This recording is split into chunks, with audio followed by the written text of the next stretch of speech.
આનાથી વધારે મેં નહીં સંભાળી શકું. આવતા મહિનાની પહેલે કોઈ નોકરી શોધી લો, બસ વાત ખતમ. નોકરી ચાલી ગઈ, ધંધા પણ નથી ચાલતું, પૈસા પણ નથી બચ્યા, બધું ગડબડ થઈ રહ્યું છે. ની ખબર જિંદગીમાં ગાડી શું થવાનું છે. આપણા અંદર ડર ના હોવો જોઈએ. ભલે આપણે જે વાતથી ડરીએ છીએ તે આપણા જીવનમાં તમને દુઃખ આપે. જ્યારે આપણે પ્રભુના હાથમાં સમર્પિત થઈને તેમના પસંદનું જીવન જીવીએ છીએ તો આપણે બિલકુલ ડરવું ના જોઈએ.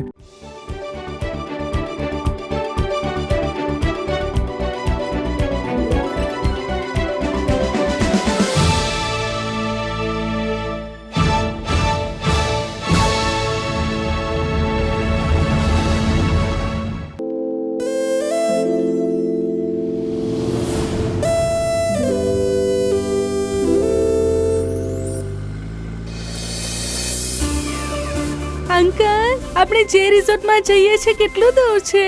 બસ હજુ 10 કિલોમીટર દૂર છે બેટા. તું તારા પત્નીને બાળકોને કેમ નહીં લાવ્યો? હવે શું કહું તને, તું તો મોટી કાર કંપનીમાં નોકરી કરે છે, ટૂર પર જવા માટે સમય પણ મળે છે તને, પરંતુ મારા માટે શક્ય નથી. ભાઈ, તે ભલે મોટી કાર કંપનીમાં કામ કરે છે, પરંતુ પોતાની ખુદની કાર નથી. ગમે ત્યારે પણ બીજાની કાર લઈ આવે છે અને પછી ચલાવવા માટે તમને કહી દે છે. ભાભી, આને કાર ખરીદી લીધી તો મારી નોકરી તો ગઈ.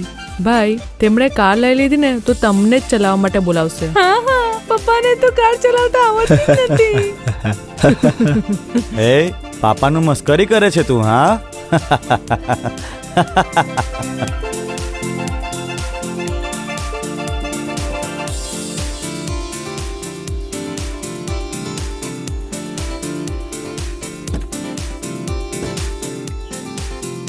આવો, ચાલો. સાચવીને દીકરી, સાચવીને. ચાલ બેટા, ચાલ. આવ, ચાલ.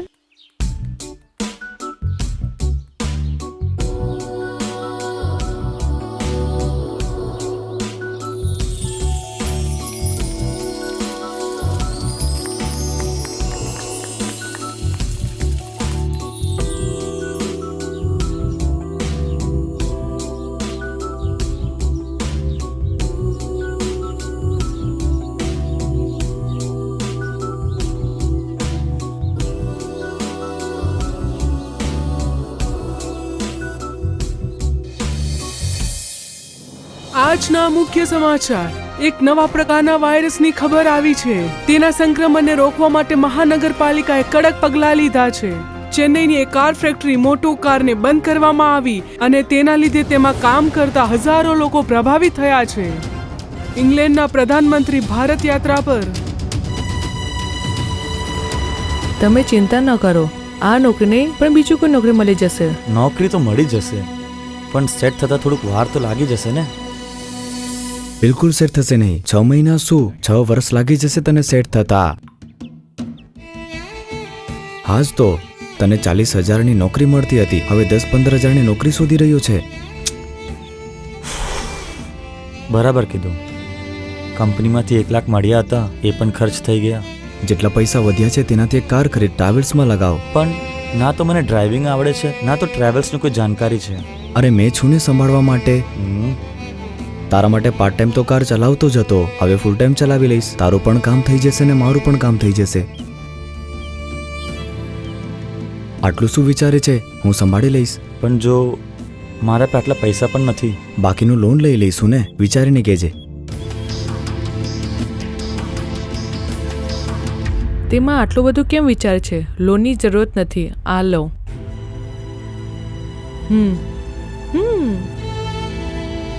મૂકી લો આને.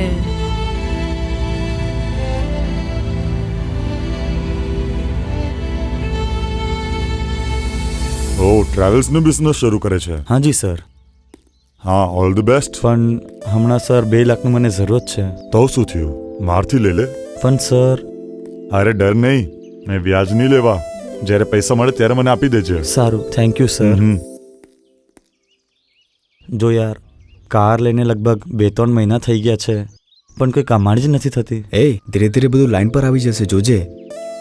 હાલે, આ મહિનાનો તારો પગાર.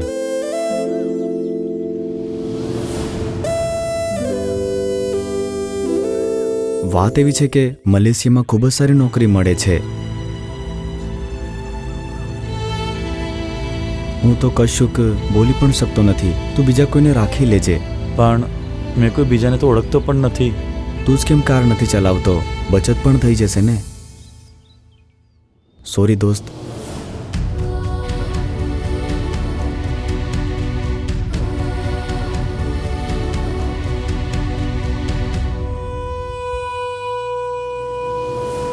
તને ટેક્સી ડ્રાઈવર જેમ જોઈને મને બહુ ખોટું લાગે છે. આ બધા તારા ધંધા કેવું ચાલે છે? બસ હમણાં ધીરે ધીરે કરીને પાટા પર ચડે છે. સારું, આવતા મહિના મારી જે છોકરી છે એનું લગ્ન થવાનું છે. એવું કે? બહુ ખુશીની વાત છે. અને લગ્નમાં ખૂબ જ ખર્ચા થવાનું છે, એટલે મેં પૈસા માંગવા માટે આવ્યો છું.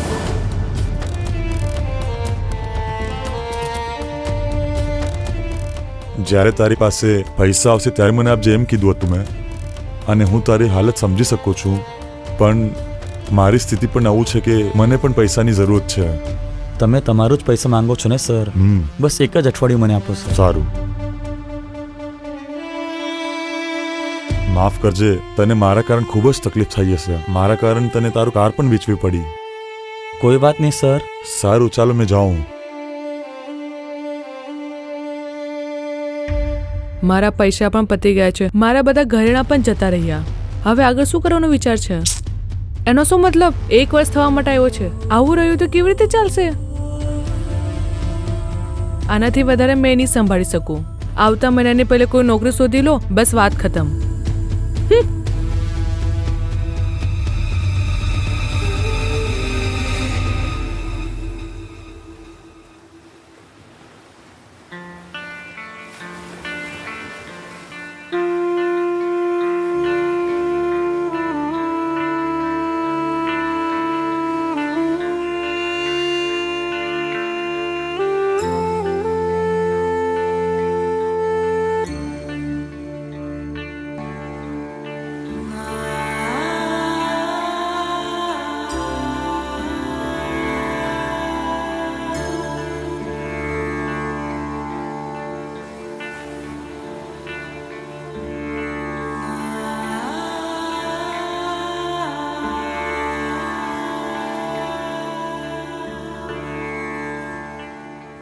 નોકરી ચાલી ગઈ, ધંધા પણ નથી ચાલતું, પૈસા પણ નથી બચ્યા, બધું ગડબડ થઈ રહ્યું છે.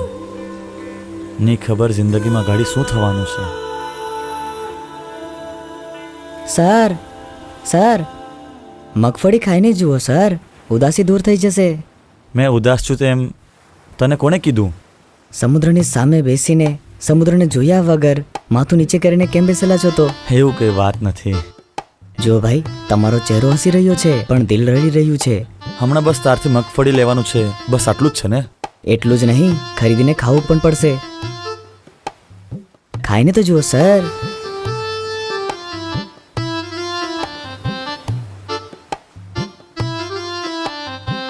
ખાઓ સર. હા,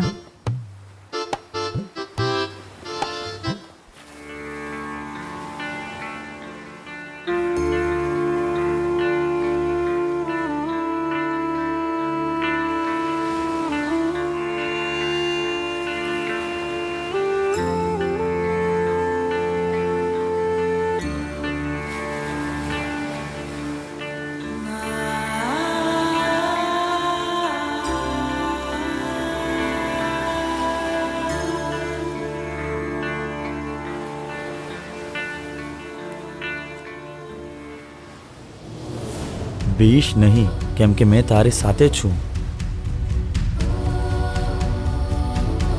મેં તારી સાથે છું કહેનાર મિત્રો મને છોડીને ચાલ્યા ગયા પ્રભુ. પણ ઈશુ, તમે મારી સાથે રહો. કેવળ આર્થિક સ્થિતિ જ નહીં, પણ માનસિક સ્થિતિ પણ ખરાબ છે.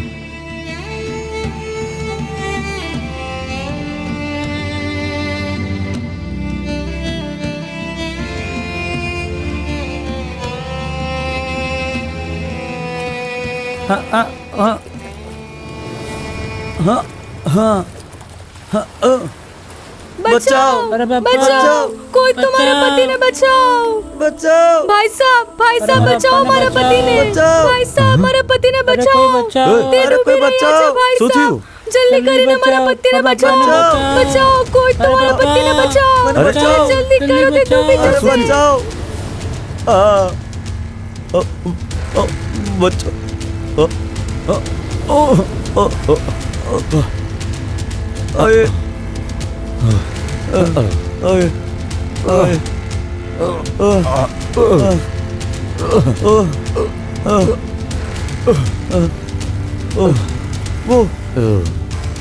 સર, સાચવીને, આરામથી, આરામથી, આરામથી, આરામથી, આરામ, કઈ નહીં થયું.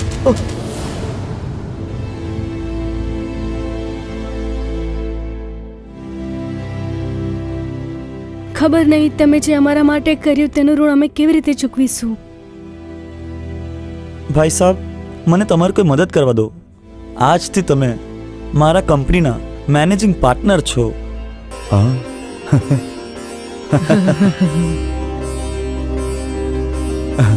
પ્રભુ ઈશુ, તમે મારી સાથે છો. પ્રભુ ઈશુ તમારી સાથે જ નથી, આપણે બધાની સાથે છે. એટલે જ તો તમને મોકલીને મને બચાવ્યું એમણે.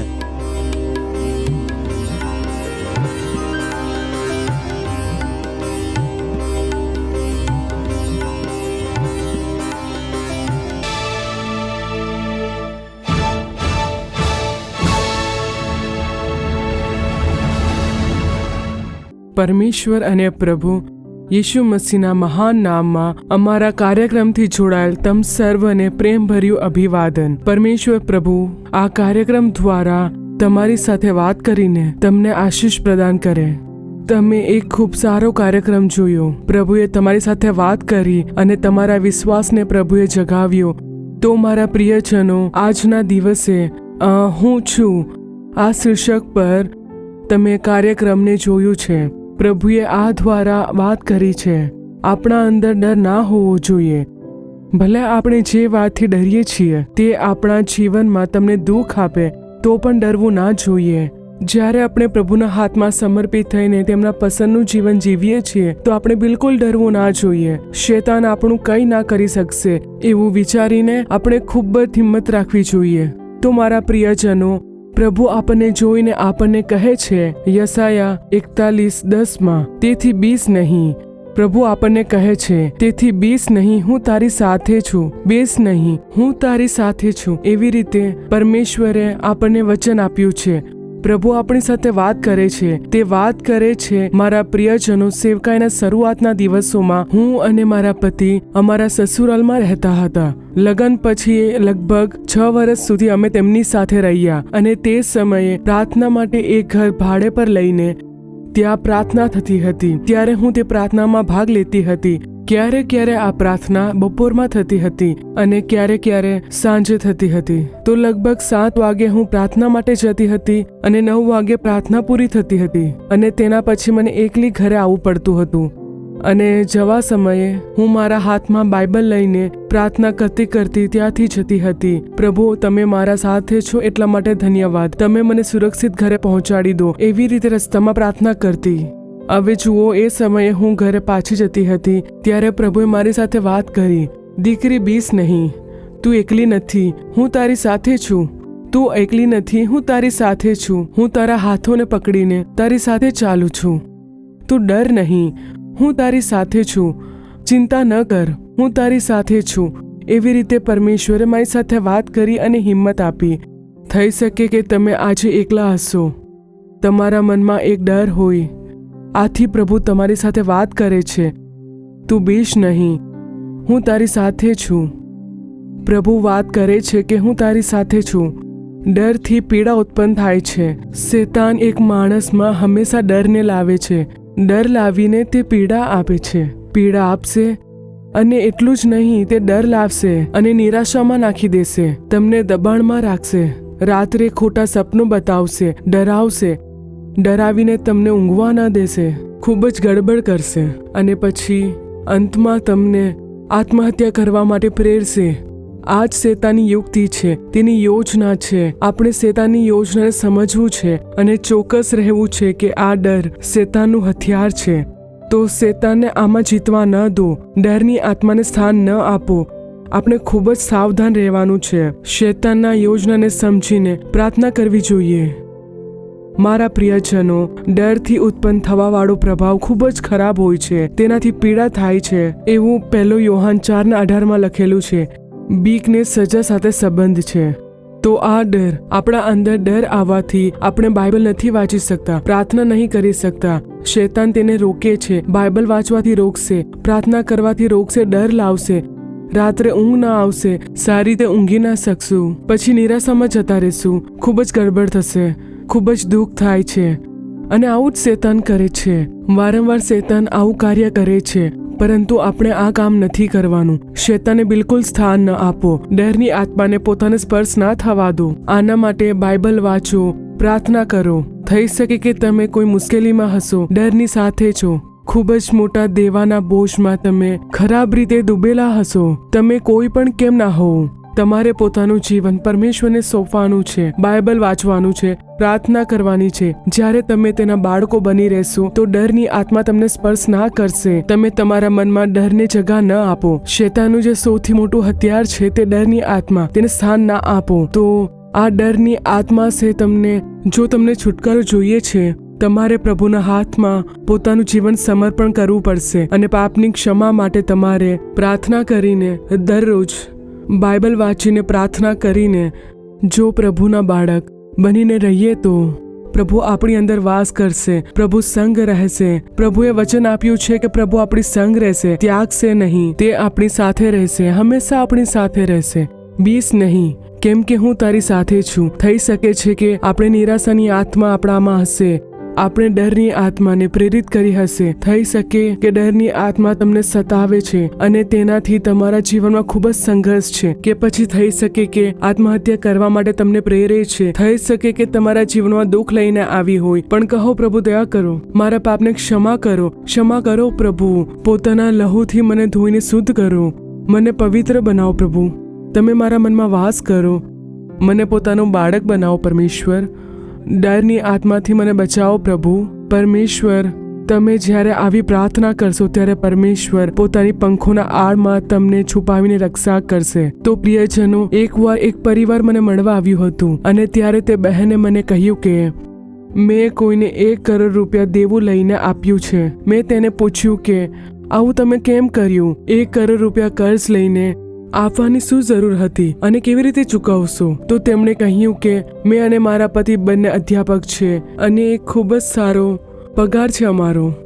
તો આની વચ્ચે મારા પતિની સાથે એક બીજા અધ્યાપક હતા. તેમણે કહ્યું કે મને પૈસાની જરૂર છે, અમે એક બિઝનેસ શરૂ કરવા માંગીએ છીએ. અને મારા પતિએ આ વાત મને કહ્યું ત્યારે મેં મારા ઓળખાણના અધ્યાપકો પાસેથી પૈસા લઈને આપ્યા હતા. મેં વ્યાજ પર લીધા હતા. તો મેં પૂછ્યું કે તમે આવું કેમ કર્યું? ત્યારે તેમણે કહ્યું કે તે ઓળખાણમાં છે. ત્યારે મેં પૈસા તો આપી દીધા, પરંતુ તેના પછી મને તે પૈસા પાછા નથી મળી રહ્યા અને તે દેવા માટે હું તેના પર વ્યાજ ચૂકવી રહી છું. અને તેના કારણે મને સારી રીતે રાત્રે ઊંઘ નથી આવતી, ડર લાગે છે. હું તે દેવું કેવી રીતે ચૂકવીશ? મેં ખૂબ મોટી ભૂલ કરી છે એવું કહીને તે રડવા લાગી. તેની ઊંઘ ઉડી ગઈ. તે સારી રીતે ખાઈ ન શકતી હતી. તે પોતાના કામ પર જાય છે તો બીજા અધ્યાપક પોતાના પૈસા માંગે છે. તે જ વિચાર મારા મનમાં ચાલે છે. છોકરાઓને ભણાવી નથી શકતી, ખૂબ જ સંઘર્ષ કરી રહી છું, મુશ્કેલીમાં છું, શું કરું ખબર નથી પડતી. મેં તેમના પર વિશ્વાસ કર્યો. ઓળખાણવાળાએ જ દગો આપ્યો. જેમણે પૈસા આપ્યા તેઓ માંગે છે. હમણાં તો હું તમને વ્યાજ જ આપું છું, પરંતુ મેં તેમને સમજાવ્યા છે કે તમારા પૂરા પૈસા હું ચૂકવી દઈશ. અને તેના લીધે મને શાંતિ નથી, ખાઈ નથી શકતી, ઊંઘી નથી શકતી, ઘરે આવવાનું મન નથી કરતું. આજે એવી પરિસ્થિતિ છે. મેં મારા પતિને કહ્યું હું આત્મહત્યા કરીને મરી જાઉં છું. મારા જે પેન્શનના પૈસા આવશે તેનાથી હું દેવાવાળાનું દેવું ચૂકવી દઈશ. પરંતુ આવી વાતો ના કરો. પ્રભુની આગળ ભૂલ માનીને પ્રાર્થના કરો. પ્રભુ નિશ્ચય કૃપા કરશે. ખરેખર જેમણે પૈસા લીધા તેના મનમાં પ્રભુ વાત કરીને તે પૈસા પાછા આપી દેશે. પરંતુ તમે ડરો નહીં. જ્યારે પ્રભુના હાથમાં સમર્પિત થઈને પ્રભુના બાળક બનીને જીવીએ છીએ તો પ્રભુ તમારા જીવનમાં ચમત્કાર કરશે. તેમણે એવું કહીને પ્રાર્થના કરી અને ઘરે મોકલ્યા. તેમણે વ્યાજ પર દેવું લીધેલું હતું. તો મારા પ્રિયજનો, બીજા માટે તમે દેવું ના લો. પરમેશ્વરે એવું કદી નથી કહ્યું કે તમારા ઓળખાણવાળા માટે દેવું લઈને પૈસા આપો. એવું ના કરો. જો તમે પણ આ રીતે પૈસા દેવું લઈને તમે લોકોને આપવાવાળા છો તો આવું ના કરો. આ નિર્ણય તમારા પરિવાર માટે આશીષ ન હશે. શૈતાનને સ્થાન ન આપો. જ્યારે આપણે પ્રભુના બાળક બની રહેશું તો પ્રભુ આપણું માર્ગદર્શન કરશે, ચલાવશે. તમે ખાલી અર્પણ કરો, પોતાનું જીવન પ્રભુને સમર્પણ કરો. કહો કે મેં ભૂલ કરી, મેં બીજા માટે દેવું લીધું, મને માફ કરો, માફ કરો. હવે મારામાં શાંતિ નથી, સમાધાન નથી, ખૂબ જ સંઘર્ષની વચ્ચે છું. પ્રભુથી માફી માંગીને પ્રાર્થના કરો. આવી પ્રાર્થના કરીને મેં પ્રાર્થના કરીને મોકલ્યા. મારા પ્રિયજનો, થઈ શકે છે આપણે દેવું લઈને બીજાની મદદ કરીએ કે દેવું લઈને તમે કોઈની મદદ કરો છો. જો તમે આવું કરો છો તો કૃપા કરીને આજથી આ તમારી આદતને છોડી દો. દેવું લઈને બીજાને પૈસા ન આપો. જો તે તમારા દોસ્ત કે પરિવારજનો કેમ ના હોય, પૈસા એકવાર જતા રહેશે તો પાછા ન મળશે, પછી તમારો જ પરિવાર પ્રભાવિત થશે, ડર તમને પરેશાન કરશે. તો પ્રિયજનો, આજે તમે પસ્તાવો કરો. જ્યારે આપણે પ્રભુના બાળક બનીને રહીએ છીએ તો પ્રભુએ જે વચન આપ્યું છે તે આપણા જીવનમાં જરૂર પૂરું કરશે.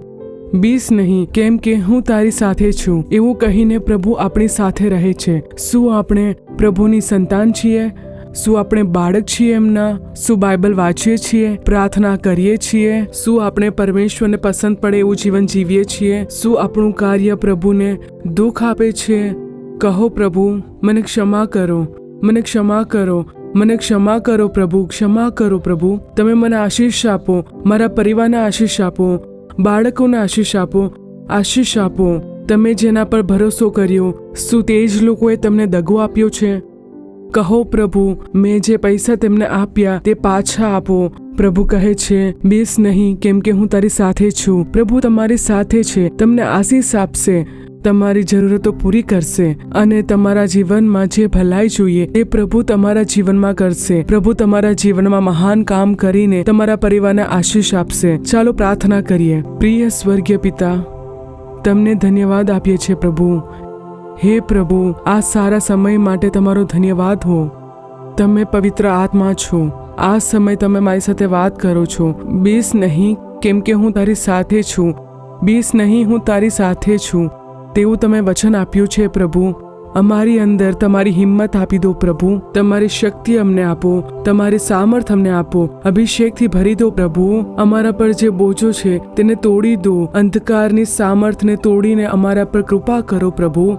પ્રભુ, ડરની આત્મા, થાકની આત્મા તમારા બાળકને સ્પર્શ ના થાય, પોતાના લહુથી તેમને ઢાંકી દો, પોતાના લોહીથી શુદ્ધ કરો. મારા પાપને ક્ષમા કરો, ડરની આત્મા મારાથી દૂર કરો. આ સમયે આવી પ્રાર્થના કરનાર તમારા બાળકોને તમે કૃપા પ્રદાન કરો પ્રભુ. બોજોના બંધનમાં પડેલા બાળકોનો બંધન તોડી દો પ્રભુ. ડરની આત્મા યેશુના નામથી દૂર થઈ જાય. રાતના સમયે ખોટા સપનું લાવવાવાળા દુષ્ટ આત્મા યેશુ મસીહના નામમાં દૂર થઈ જાય પ્રભુ. દુષ્ટ આત્મા તમારા બાળકોને સ્પર્શ ના કરે, તેમને નિરાશ ના કરે, ડરને ના લાવી શકે, દુઃખ ના લાવી શકે. તેમને યેશુના નામથી નાશ કરી દો પરમેશ્વર. આત્મહત્યાની પ્રેરણા આપના દુષ્ટ આત્માનું સામર્થ્ય યેશુ મસીહના નામમાં પૂરી રીતેથી નાશ થઈ જાય. દેવાની સમસ્યા પ્રભુ યેશુના નામથી નષ્ટ થઈ જાય. ગરીબીની સમસ્યા યેશુના નામથી નષ્ટ થઈ જાય. બાળકોને આશીષ આપો પ્રભુ. આ કાર્યક્રમને જોવાવાળા હરેક બાળકને તમે સ્પર્શ કરીને આશીષ આપો પ્રભુ. જે પરિવારમાં શાંતિ નથી તે પરિવારમાં શાંતિ આપો. જે પરિવારમાં આશીષ નથી એ પરિવારમાં આશીષ આપો. દરેક શ્રાપ અને શ્રાપના બંધનો નાશ થઈ જાય પ્રભુ. દુષ્ટ શૈતાનનું સામર્થ્ય પૂર્ણ રીતિથી નાશ થઈ જાય. પરમેશ્વર, પોતાના બાળકને આશીષ આપો પ્રભુ. દરેક બાળકોને આશીષ આપો પ્રભુ. પોતાના બાળકના કાર્યમાં ચમત્કાર થઈ જાય. પોતાના બાળકને સાક્ષી બનાવો. તમે એવું કરી રહ્યા છે માટે તમારો ધન્યવાદ.